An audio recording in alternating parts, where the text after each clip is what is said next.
Erica from Confessions of a Homeschooler, and today I wanted to share a new literature unit I have for you. And so today we're going to be talking about Anne of Green Gables. This is a really sweet story. It's great for girls. I think boys might actually like it as well. It's kind of set in the pioneer times, and it's just a story about a little girl who's an orphan, and she goes to live with this family, and just about her life and growing up. So if you're interested in seeing our unit study for that, stick around and we'll be right back. So here is what the Lapbook looks like on the outside. And like I mentioned, it is with the Classic Starts version of Anne of Green Gables. And it has a nice colorful little picture of Green Gables that your child can cover and then add to the front of their Lapbook. And then when you open it up, you'll see that it has a bunch of these mini books inside. And this one actually folds up once and then over once. If we had to do it again, I would probably just do two of the trifold Lapbooks. You just fold this one, trifold, do another one, set it right next to it, and then just glue the center flaps together, and then you can actually fold it all the way in, and that'll give you a little bit more room. But we didn't realize it was going to take up quite this much space. But in any case, inside each of the Lapbook units comes all of these little mini books, and as you can see, they just have comprehension questions for the reading for that chapter. So your child or student will read one chapter, and then they'll do one of these mini book units to answer the comprehension questions for it. So that's what the inside of this one looks like. And if we flip it over to the back side, like the rest of mine, they have reports that go along with the story, and so they all have a prediction worksheet. And I just keep all these reports in a half of a file folder just taped along these three sides to the back of the Lapbook that you created. But they come with a prediction worksheet based on the cover of the book, so your student will decide where they think it's taking place, what they think it's about, and then at the end of reading you can compare what they've predicted to what actually happens after they've read the book. So that's kind of a fun one. And then also they all include this timeline, and this is just for them to either write something or color a picture based on some of the main events that happen as they're reading the story.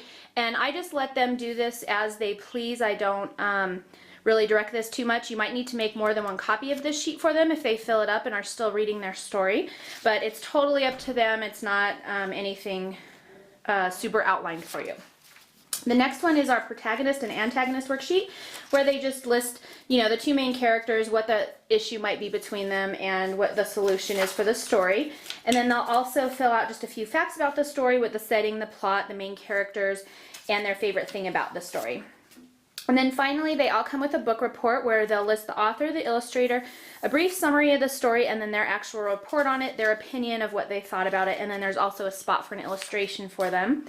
And then there's always a book and movie report as well. So if you do choose to watch a movie version of this book after you've read it, you can just note the similarities, differences, some questions about the characters and how they matched up with your students' imagination, and what they prefer, the book or the movie.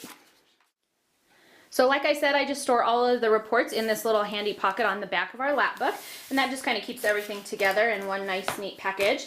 And then as well, they all come with activity guides or teacher's manuals, if you will, and they just tell you what to do for each lesson, for each chapter. There's something to do before you start as far as preparing your Lapbook. Prior to reading, they'll do the prediction worksheets, the timeline instructions here, and then I'll do a close-up for you of the actual chapters. So for example, for chapter 1, they'll prepare their Lapbook. This is the title of the chapter, so you know what they're reading.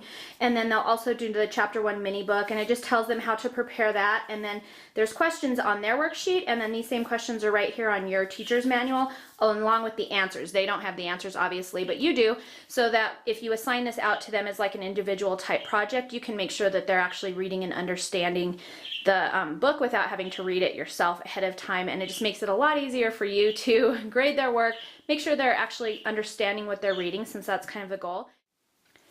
So that is my Anne of Green Gables Classic Literature Unit study. I recommend this for grades 1 through 5 probably.